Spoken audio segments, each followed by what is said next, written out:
और पहला एप्लीकेशन की बात हम कर रहे हैं मिराज। जैसे मैंने बताया क्या होता है मिराज, ये ऑप्टिकल इल्यूजन, इल्यूजन का मतलब जानते हैं भ्रम, यानी ऑप्टिक्स का भ्रम है ये, ठीक है। लाइट की वजह से कोई चीज ऐसी क्रिएट हो जाती है जो एक्चुअल में तो नहीं होती लेकिन लगती है, ठीक है।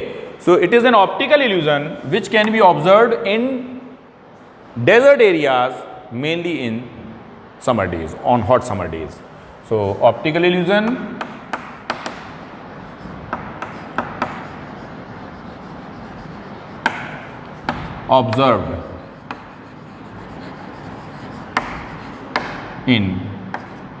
observed mainly in desert areas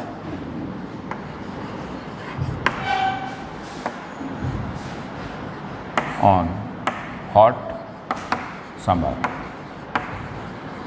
days। देखिए यही नहीं, प्रैक्टिकली आपने कभी देखा होगा, आप बस में गाड़ी में बैठ के जा रहे हैं और बहुत गर्मी का समय है और रोड पर आप दूर तक देख रहे हैं, तो कभी कभी आपको ऐसा लगता है कि कहीं जैसे पानी जैसा रिफ्लेक्शन जैसा नज़र आता है। वो रिफ्लेक्शन जो, और जब वहाँ पहुँचते हैं जहाँ पे वो नज़र आ रहा है तो वही चीज़ आपको और आगे नज़र आने लगती है, लेकिन एक्चुअल में वहाँ तक आप कभी नहीं पहुँच पाते। क्यों? क्योंकि कुछ होगा तभी तो दिखेगा। That is simply a kind of illusion, एक भ्रम है ये, लगता है हमें ऐसा। और क्यों लगता है ऐसा? उसका कारण है TIR, टोटल इंटरनल रिफ्लेक्शन की वजह से, ठीक है। कैसे होता है जरा एक फिगर के थ्रू समझने की कोशिश करते हैं। सपोज कीजिए these are the different atmospheric layers. यहां नीचे हमारा जमीन है, अर्थ, ठीक है, और इसके ऊपर ये एटमॉस्फेरिक लेयर्स हैं।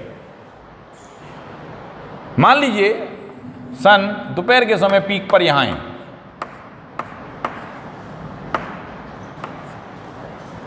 यहां से जो लाइट आ रही हैं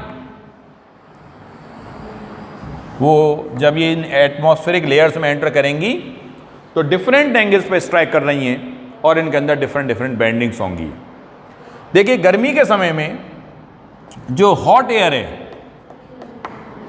वो नीचे रहती है, ज़मीन के कांटेक्ट में जो लेयर होगी एयर की वो सबसे ज़्यादा गर्म होगी, और जैसे जैसे आप ऊपर जाएंगे वैसे वैसे उनका टेम्परेचर कम होने लगेगा। तो यहां पे ऊपर होंगी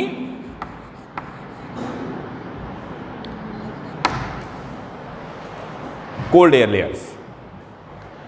अब जहां तक रिफ्रैक्टिव इंडेक्स की बात है तो कोल्ड एयर जो ऊपर लाई कर रही है उसका रिफ्रैक्टिव इंडेक्स ज़्यादा होगा उस हॉट एयर से जो नीचे लाई कर रही है। सो रिफ्रैक्टिव इंडेक्स म्यू हाई और हॉट एयर के लिए म्यू लो। अब मान लीजिए हाई रिफ्रैक्टिव इंडेक्स का मतलब हो गया मीडियम कैसा हो गया, डेंसर, और लो रिफ्रैक्टिव इंडेक्स का मतलब हुआ मीडियम कैसा हो गया, रेयरर। और जब लाइट रे डेंसर मीडियम से, देखो TIR के लिए पहली कंडीशन सेटिस्फाई हो रही है यहां पे, क्या लाइट रे कहां से कहां जा रही है, from denser towards rarer medium, ठीक है। तो जब लाइट रे डेंसर से रेयरर मीडियम में जाएगी तो it means away from the normal, ठीक है। तो नॉर्मल से थोड़ी सी अलग मुड़ गई ऐसे, यहां आकर के फिर यही हुआ, ये और बेंड कर गई ऐसे, ठीक है। अब यहां जो आने के बाद क्या हुआ, जो एंगल ऑफ इंसिडेंस है ये, अगर ये एंगल हमारा क्रिटिकल एंगल से बड़ा हो जाता है, IC, देखो हर एक इंटरफेस के लिए अपना एक क्रिटिकल एंगल होगा। अगर एंगल ऑफ इंसिडेंस हमारा क्रिटिकल एंगल से बड़ा हो जाता है तो क्या होगा, ये लाइट रे टोटली इंटरनली रिफ्लेक्ट हो जाएगी, मींस TIR हो जाएगा, और यहां से लाइट रे पहुंचती हुई ये सीधे आपको यहां जो ऑब्जर्वर है उस तक पहुंचेगी, I, ठीक है। अब इस जगह से आपको रिफ्लेक्शन महसूस हो रहा है, हवा में से रिफ्लेक्शन हो गया, एयर की लेयर्स के बीच में से TIR हो गया, जमीन तक तो लाइट रे पहुंची नहीं, ठीक है। तो ये फिनोमेना क्या है कि देखिए लाइट ऐसे आई और यहां से रिफ्लेक्ट होकर के इधर चली गई, ठीक है। तो आपको जो भी ऑब्जेक्ट यहां होगा उसकी इमेज कहीं यहां महसूस होगी और ऐसा लगेगा जैसे कि इस जगह पे पानी जैसा हो, ठीक है। तो तो ये क्या है? That is simply a kind of illusion. ये एक्चुअल में थोड़ी हो रहा है ऐसा, ठीक है। ये रेज की वजह से ऐसा हमको लगता है कि यहाँ पे जैसे कोई ट्री है तो ट्री का रिफ्लेक्शन उसके नीचे उसकी इमेज दिखाई दे रही है आपको, क्योंकि light travels in straight line, हम तक जो रे पहुँच रही है हम तो ये कहेंगे ना यहाँ से पहुँच रही है, ऐसे थोड़ी देख सकते हैं हम, ठीक है। तो इस वजह से इसका जो इमेज है वो नीचे आपको महसूस होता है और यही हमारा इल्यूजन मिराज कहलाता है। I think it is clear. एक और इंपॉर्टेंट इसका एप्लीकेशन है जिसमें हम टोटली रिफ्लेक्टिंग प्रिज्म जिनको बोलते हैं, टोटली रिफ्लेक्टिंग प्रिज्म कैसे होते हैं, किस काम में आते हैं, जरा देखने की कोशिश करते हैं। So you have the second application as the totally reflecting prism.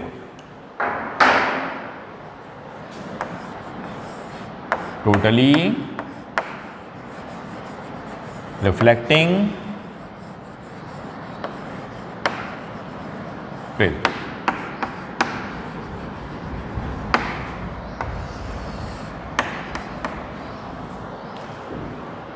देखिए, अगर हम isosceles right angle prism consider करें, if we consider an isosceles right angled prism, तो जैसे कि सपोज कीजिए ये एक आइसोसेलेस राइट एंगल्ड प्रिज्म है लाइक दिस। ये एंगल 90 का, ये दोनों एंगल आपस में बराबर रहे होंगे 45 के। अगर यहाँ पर मैंने कोई एक extended object A B consider किया,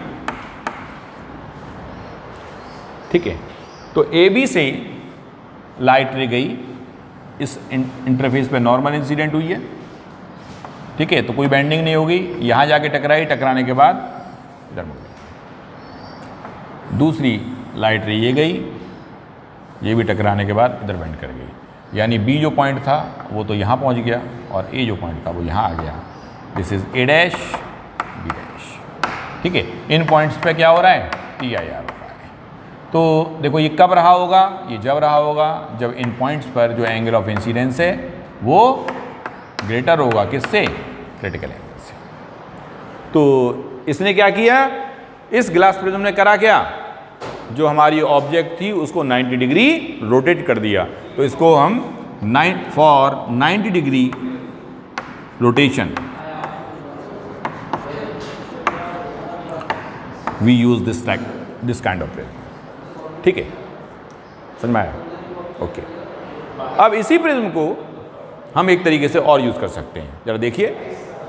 सपोज कीजिए अब आपने जो इसका राइट एंगल पार्ट है वो यहां कंसीडर किया like this angle is now 90। Object आपने यहां कंसीडर किया, ऑब्जेक्ट इससे ए बी, लाइट रे गई, यहां टी आई आर हुआ, फिर यहाँ टी आई आर हुआ और ये वापस जो ये रे है यहाँ पहुँच गई, यानी this is A dash, this is B dash, ठीक है। और टू मल्टीपल यानी टी आई आर यहाँ भी हो रहा है और टी आई आर यहाँ भी हो रहा है, दो जगह टी आई आर हुआ और इसने लाइट रे को यानी ऑब्जेक्ट को कितना घुमा दिया? 90 डिग्री, सॉरी 180 डिग्री, ठीक है। 90 डिग्री रोटेशन के लिए हमने ये देखा और 180 डिग्री रोटेशन के लिए आप ये देख सकते हैं, फॉर 180 डिग्री रोटेशन, ठीक है। आप और बाकी बुक से देखिएगा, वहाँ से आपको और भी कई सारे एग्जाम्पल्स दिखाई देंगे। और इस तरीके से हम जो टोटली रिफ्लेक्टिंग प्रिज्म और आपका दूसरा मिराज और तीसरा एक ऑप्टिकल फाइबर, एक एप्लीकेशन और अच्छा इसका, third application is optical fibre. जरा इसे भी देख लेते हैं, ऑप्टिकल फाइबर कैसे काम करता है।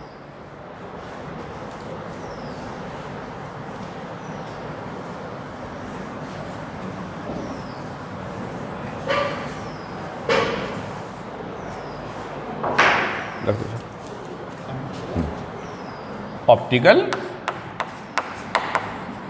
Fibre,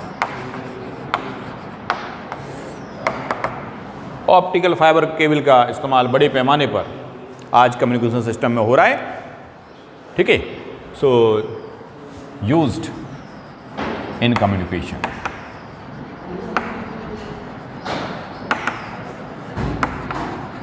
used in communication, video signals, sound signals को भेजने के लिए हम बड़े पैमाने पर ऑप्टिकल फाइबर केबल का इस्तेमाल आज कर रहे हैं।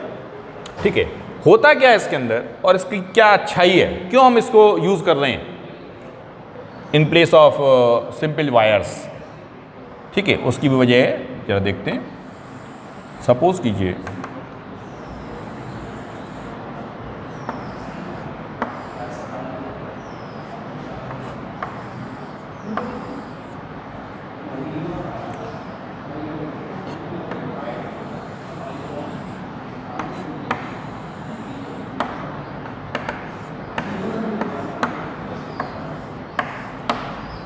ठीक है, इसमें दो पार्ट्स होते हैं, एक को हम बोलते हैं कोर और दूसरे को बोलते हैं क्लैडिंग। जो इनर पार्ट है इसे हम बोलते हैं core and this outer part is cladding. जो कोर है उसका रिफ्रैक्टिव इंडेक्स हाई होता है, म्यू हाई, और जो क्लैडिंग है इसका रिफ्रैक्टिव इंडेक्स लो होता है, लो म्यू। ठीक है, सपोज कीजिए कोई सिग्नल जो लाइट सिग्नल है यहां से एंटर किया and strike this interface of core and cladding at some angle, but the angle is greater than critical angle, so I greater than I C. तो क्या होगा भाई, जब angle of incidence critical angle से बड़ा होगा तो TIR होगा और लाइट रे बेंड करेगी ऐसे, यहाँ फिर TIR हुआ बेंड करेगी ऐसे, यहाँ फिर TIR हुआ बेंड किया ऐसे, और उसके बाद में ये यहाँ से दूसरे एंड से सिग्नल्स बाहर चले गए। ठीक है, तो मल्टीपल रिफ्लेक्शंस हो रहे हैं, there are multiple reflections, but the important thing is that without too much loss of energy. यहाँ जो लाइट की इंटेंसिटी जो हम सिग्नल्स को भेज रहे हैं उनकी इंटेंसिटी में बहुत बड़ा बदलाव, बहुत बड़ी कमी नहीं आती है। ठीक है, और ये इलेक्ट्रोमैग्नेटिक वेव्स यानी हाई स्पीड ऑफ लाइट से ये सिग्नल्स प्रोपोज करते हुए लॉन्ग डिस्टेंसेस तक भेजे जाते हैं without too much loss of energy. ठीक है, speed of light that is C equals to 3 × 10⁸ metre per second. ठीक है, तो इसकी खूबी क्या है कि जो लाइट की इंटेंसिटी है उसमें बहुत ज़्यादा कमी नहीं आती, हालांकि मल्टीपल रिफ्लेक्शंस होते हैं अंदर ही अंदर, और साथ में लॉन्ग डिस्टेंसेस तक इन सिग्नल्स को without too much loss of energy हम ट्रांसमिट कर सकते हैं। ठीक है, और ये सिग्नल्स काफ़ी फास्ट मूव करते हैं। उसकी वजह क्या है, these are electromagnetic signals, light waves होती हैं, स्पीड ऑफ लाइट से चलती है 3 × 10⁸ मीटर पर सेकेंड, इसीलिए ये सिग्नल्स बहुत ही तेज़ी से मूव भी करते हैं। ठीक है, अच्छा, I think it is clear. तो ये कोर और क्लैडिंग ये समझना यहाँ इसलिए ज़रूरी है क्योंकि इनके रिफ्रैक्टिव इंडेक्सेस अलग अलग हैं, और TIR के लिए ज़रूरी कंडीशन ये है कि light must goes from denser towards rare medium. यहाँ हमारा ये कोर जो इसका रिफ्रैक्टिव इंडेक्स हाई है ये डेंसर मीडियम हो गया, और क्लैडिंग जिसका रिफ्रैक्टिव इंडेक्स लो है वो रेयर मीडियम हो गया, और इस तरीके से सिग्नल्स हमारे यहाँ से बढ़ते हुए दूसरे एंड से निकल गए। लेकिन कभी आपने सोचा है कि आप लोग, कम्युनिकेशन तो चैप्टर हट गया है सिलेबस से, लेकिन थोड़ा सा बात करना यह ज़रूरी है, जब आप मोबाइल फ़ोन यूज़ करते हैं तो आप जो बोल रहे हैं वो साउंड सिग्नल्स, स्पीच सिग्नल्स हैं। वो सिग्नल्स आपके मोबाइल के अंदर कोई डिवाइस लगा हुआ है जो उन सिग्नल्स को कैप्चर करता है। वो सिग्नल्स प्रोसेसर के द्वारा प्रोसेस होते हैं, यानी एक फॉर्म ऑफ एनर्जी से दूसरे फॉर्म ऑफ एनर्जी में कन्वर्ट होते हैं। कन्वर्ट होने के बाद में उन सिग्नल्स को एमिट कर दिया जाता है, जो नियर बाई टावर होगा जिस नेटवर्क को आप यूज़ कर रहे हैं वहाँ तक वो सिग्नल्स पहुँच रहे हैं इलेक्ट्रोमैग्नेटिक वेव्स यानी रेडियो वेव्स के फॉर्म में। वहाँ से दूसरे पर्सन जिससे आप बात कर रहे हैं वो सिग्नल्स वहाँ ट्रांसमिट हो रहे हैं, वहाँ जाकर के फिर इलेक्ट्रिकल सिग्नल्स में कन्वर्ट हो रहे हैं, और फिर स्पीच सिग्नल्स में आपको या साउंड सिग्नल्स में आपको सुनाई दे रहे हैं। ठीक है, तो है क्या, कई स्टेजेस पर inter conversion of energies in the signals is taking place. पहले जो साउंड सिग्नल्स हैं इलेक्ट्रिकल सिग्नल्स में कन्वर्ट हुए, इलेक्ट्रिकल सिग्नल्स, लाइट सिग्नल्स अगर ट्रांसमिशन हम सपोज कीजिए ऑप्टिकल फाइबर से कर रहे हैं तो उसमें कन्वर्ट हुए, और उसके बाद वापस सुनने के लिए दोबारा से साउंड सिग्नल्स में कन्वर्ट हो गए। तो मल्टीपल कन्वर्जन्स के बाद ये जो सिग्नल्स हैं, ठीक है, अब आपने कभी सोचा है कि इनको कैसे हम कन्वर्ट करते होंगे? By using a device which we call as transducer. एक अच्छा टर्म है ट्रांसड्यूसर। ट्रांसड्यूसर एक ऐसा इंस्ट्रूमेंट है जिसका इस्तेमाल एक फॉर्म ऑफ एनर्जी से दूसरे फॉर्म ऑफ एनर्जी, यानी सिग्नल्स को एक फॉर्म से दूसरे फॉर्म में कन्वर्ट करने के लिए हम इसका इस्तेमाल करते हैं, that we call as the transducer. ठीक है, तो आई थिंक ये टोटल इंटरनल रिफ्लेक्शन और उसके एप्लीकेशंस जो हमें डिस्कस करने थे वो हम कर चुके हैं।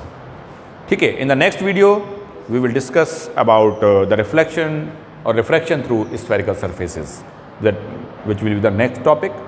Thank you. Have a nice day.